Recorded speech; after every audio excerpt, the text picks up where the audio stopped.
안녕하세요, 건프로입니다. 저희 오늘 주제는 성공한 사람들은 분명히 목표를 가지고 있다. 저희가 성공을 하기 위해서 어떤 성공을 하기 위해서 목표점을 가지고 있죠. 그 목표점을 달성하기 위한 여러 가지 방법들이 있습니다. 그 대표적으로 6가지 방법 특징들이 있는데요. 가야 할 길을 정한다는 거예요. 저희가 방향성이라고 얘기하죠. 나침반의 방향성처럼 비행기도 어떤 목표점이 있기 전에 목표에 도달하는 건 마찬가지거든요. 목표를 정하면은 감정과 동기 요소가 조정이 돼요. 안녕하세요. 여러분의 사업 멘토 건프로입니다. 점심에 도시락 먹고 저녁에는 오마카세를 먹는 그런 세대. 그 삶에서 하루하루 일주일, 한 달, 1년의 의미 있는 삶으로 만들어준다는 게 모든 것이 좋은 경험이고 치부하는 시대가 아닌가 그런 생각이 됩니다.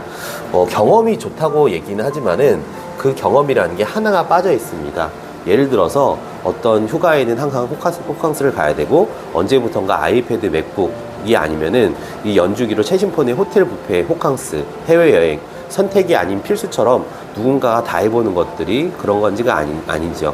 저희가 해외여행하고 기념일에 호텔을 가고 심지어 취업조차 하진 않은 대학생들이 그 모든 것들을 인스타에 올린다는 좋은 경험이란 구실로 정당화된다는 게 의미가 있다는 것처럼 보이기도 하지만요, 그 경험 자체가 의미가 있는 건 아니에요. 옛날처럼 월급의 절반을 적금해라 이런 가르침을 하는 거 그건 아니에요. 그렇게 하면은 이제는 이른바 꼰대님이 될 수가 있습니다. 그래서 똑같이 인내할 수가 없는 거예요. 지금 그런 시대에서는, 그러니까 지금 예전처럼 노력이라는 거를 한다는 게 고리타분한 시대 발상적인 얘기를 하는데요. 꼭 그렇지만은 않아요. 그러나 지금 시청하고 있는 저희 프로님들 뿐만이 아니라 2030 세대라 하더라도 경험이라는 단어의 사전적 의미가 도대체 뭔가 한번 확인해 볼게요. 국립국어원의 자료 중에 하나인데요. 경험이라는 게 자신의 실제로 해보거나 겪어보는 모든 총합을 경험이라고 표현하는데요. 또는 거기에서 얻는 다양한 지식이나 기능들은 활동이에요. 이게 사전적인 의미고요. 이렇게 국어원에서는 이미 경험이라는 걸 정의되어 있더라고요. 근데 저희가 실제적인 거는 발전을 위한 경험이라는 거는 두 번째 철학적인 의미의 단어예요. 객관적인 대상에 대한 감각이나 각 적응에 대한 거에 깨닫는 게 중요하거든요. 깨닫게 된 내용들을 토탈 경험이라고 표현을 합니다. 여러분이 경험이 그냥 경험이 아니라 뭐 여름이면 호캉스를 가야 된다, 아니면은 뭐 호텔 뷔페는 꼭 한번 가봐야 된다, 그런 게 경험이 아니라 그냥 내가 어디를 가서 뭐 해보는 게 아니라는 거예요. 그걸 통해서 지식이나 기능을 얻는 거예요.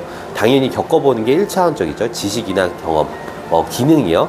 근데 당연히 겪어보는 게 1차원적인데, 그래서 그걸 통해서 어떤 지식이나 기능을 얻었느냐예요. 혹은 그걸 통해서 어떤 것을 이너웨이 자각했느냐, 이게 경험이라는 얘기예요. 이게 진짜 경험이라는 거고, 저는 이 단어를 극복 경험이라고 표현할게요. 극복 경험. 실제로 경영자들이 여러 가지 Q가 필요하다고 하거든요. IQ, EQ, PQ. IQ는 뭐 지식, EQ는 감성지능, PQ는 열정지능. 근데 AQ라는 게 빠져 있다고 해요. AQ. 극복 가능 지수, 회복 탄력성이라고 얘기하죠. 우리는 소비적 시대를 살고 있고, 그렇기 때문에 이번 경험을 한다 하더라도 심지어는 실패를 해보는 것도 경험의 일종이에요. 배우는 피드백, 깨달음이 있다는 거죠. 어떤 노력을 통해서 하더라도 비용이 들어갑니다. 실제로는 창업이 비용이 들어가죠. 소비가 포함이 돼요.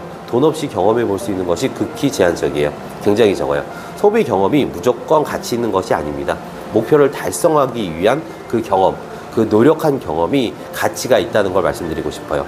어떤 목표를 달성하기, 그게 실패 경험일지언정 노력한 경험이 있는 사람들은 그 어떤 계기를 통해서 기능이나 배움이라는 걸 남기거든요. 깨달음을 얻는 겁니다. 소비 경험이 저희가 호캉스를 한다고 저희가 깨달음이 남기나요? 아니라는 걸 분명히 아실 필요가 있습니다. 소비 경험이 아니라 극복 경험이 중요하다는 말씀을 드리고 있고요. 극복 경험을 통해 하기 위해서는 가장 먼저 나의 일에 가치가 있어야 됩니다. 가치를 규정해야 돼요. 왜 일하는가? 왜 일이 사명이 돼야 되고, 왜 가치를 분명히 해야 되는가? 가치를 규정해야 됩니다. 의도가 분명해야 돼요. 그리고 실패를 해보는 거예요. 실패를 하면 뭐가 남죠? 깨달음, 피드백이 남습니다. 그 피드백을 가지고 오늘의 예를 들어서 이런 게 있어요. 오늘의 집이라는 어플리케이션이 있거든요. 코로나 상황을 거치면서 유니콘 기업으로 성장을 했어요. 20대에 창업을 했고, 지금 1천억 규모의 조직으로 되기까지 그게 우연의 취향이 잘 드러난 지인의 오늘의 집이 방문해서 집에 대한 관점이 바뀌게 된 거예요. 사람들이 인테리어 바꿀 수 있는 것을 말해주고, 그러기 위해서 많이 발전을 했는데 어려움을 해결해주는 그런 어플리케이션이에요. 근데 그 어플리케이션 처음에 나왔을 때 처음부터 대박이 났을까요? 저희가 그 대표님을 좀 알게 됐는데 저희 실제로 1년 동안 수입이 제로. 물론 1년 동안 수입이 제로라면 어떻게 버틸 수가 있었을까요? 분명히 근데 굉장히 빠르게 구매가 일어날 거라고 상상을 했고 디자인 소품을 소비하고 판매하는데 확실한 신념이 있었다는 거예요. 그게 매출이 제로였다는 1년 동안 실패를 경험하는 거죠. 그러나 여기서 포기하지 않고 계속 어떤 계기로 커머스가 잘 될 건지 많이들 묻고 있잖아요. 근데 그 궁금해하는데 어떤 한 계기 때문에 잘 되는 특별한 비결이 있는 건 아니거든요. 어떤 특별한 한 가지 기능이 실행으로 갑자기 천지가 기벽되는 그런 상황이 있지 않아요. 저희가 어떤 거를 마찬가지예요. 어떤 게 퍼즐 조각처럼 조각 맞춰졌을 때 잘 되는 거지 뭐 유튜브 하나만 엄청 잘해가지고 대박 난다 그런 것도 있지는 않고요. 실제로 오픈톡방에서 중강이만 엄청 잘해서 대박이 된다 그런 거 있지도 않고요. 카톡방에서 블로그로 엄청 잘 꾸며서 대박이 된다 그런 것도 있지 않아요. 실제로 퍼즐이 하나하나 잘 맞춰놨을 때 그 성공 케이스가 만들어지는 거고요. 나중에 그 말하는데 그 나중에 해석되는 거예요. 그 길을 상황에 들어가면은 그 말 못하는 게 대부분이거든요. 1, 2년이 넘는 시간 동안 수백 가지의 노력을 꾸준하게 모여서 매달 마주하는 문제를 개선하는 것. 그런 경험이 실제적으로 성장을 위한 모멘텀이 만들어진다고 생각하시면 되세요. 사랑하는 경험, 저희 프로님들이 여러분들이 더군다나, 그렇다고 하지만은 안타깝지만 거기서 그쳐서는 안 됩니다. 극복 경험의 관점을 갖기 위해서는 그런 부분에 하나하나 도전적인 목표를 가질 수 있는 거를 설정을 해 주셔야 돼요. 올해가 며칠 안 남았습니다. 이제 2024년도가 마주할 텐데요. 2024년도에 저희가 성공한 사람들 분명히 가지고 있는 목표 설정, 그걸 꼭 설정을 가지고 있어서 그 설정의 목표에 대한 경험, 그게 실패한 경험이라고 하더라도 피드백이 남을 수 있는 경험이 성장으로 밑거름이 남을 수 있는 프로님들이 됐으면 합니다. 목표가 있는 사람들이 6가지 특징이 있죠. 아까 말씀드린 가야 할 길이 정하는 거, 또 방향성. 목표를 정하면은 감정과 동기가 조정이 돼요. 그 목표를 맞게 하고 싶어지는 거예요. 일찍 일어나게 되기도 하고 책상 앞에 앉게 되기도 하고요. 무엇을 해야 할지 분명히 목적의식이 생기게 됩니다. 그런 거를 하나하나 체계적으로 하는 거, 주도성을 가지고 있어요. 경영자의 가장 핵심적인 유도는 주도성이에요. 누가 시켜서 하는 게 아니라 내가 주도적으로 할 수 있다는 거, 제대로 된 피드백을 할 수 있습니다. 조절해 볼 의욕이 생겨요. 좋은 목표를 가지고 있으면요, 열정이 생깁니다.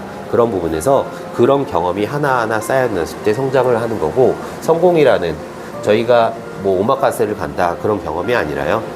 저희가 구체적으로 정적으로 하고 싶은 거고 의도적으로 행동에 옮겨져서 실행을 하는 거, 하나하나 발전해 나가는 겁니다. 그런 거를 저희 프로님들이 어떤 조직 문화라고 하더라도 성공한 조직도 역시 분명한 프로님들 목표가 있고 그 프로님들이 있습니다. 도전이 있고요, 성장이 있고요. 여러분들이 하나하나 목표 설정, 2024년도에 목표를 분명하게 설정하셔가지고 성장이 그치는 게 아니라 새로운 혁신을 넘어서는 새로운, 그러니까 꿈 넘어 꿈이라고 하잖아요. 새로운 도전을 해보시길 바라면서 성장을 해보시길 바랍니다. 또 새로운 혁신을 하시길 바랍니다. 목표를 높게 잡는다는 거는요, 목표의 어떤 도전성과 실제로 과업의 결과물을 보면서 저희는 이렇게 쭉 가다가요, 어느 지점에 수렴하게 됩니다. 예. 그러다가 오히려 떨어져요. 왜요? 임파서? 우리는 물론 미션 임파서블 하는 저희 프로님들이 되겠지만은 실제로는 임파서블을 수행하죠. 근데 대부분의 사람들은 어떤 불가능한 목표, 정말 그림의 떡 같은 목표가 되면은 일을 안 해버리죠. 네. 그래서 현실 가능한 목표를 그거를 굳건히 가지고 어렵지만은 꾸준하게 한 번씩 해볼 수 있는 거, 그리고 나서 경험을 남기고 피드백을 남기고 발전을 하는 거, 그 중간 지점에 과업이 모였을 때 여러분들의 성과는 비약적으로 발전될 거라고 믿고 오늘 영상 마치도록 하겠습니다. 감사합니다. 지금까지 이렇게 영상 시청해주셔서 감사합니다. 프로님, 건프로였습니다.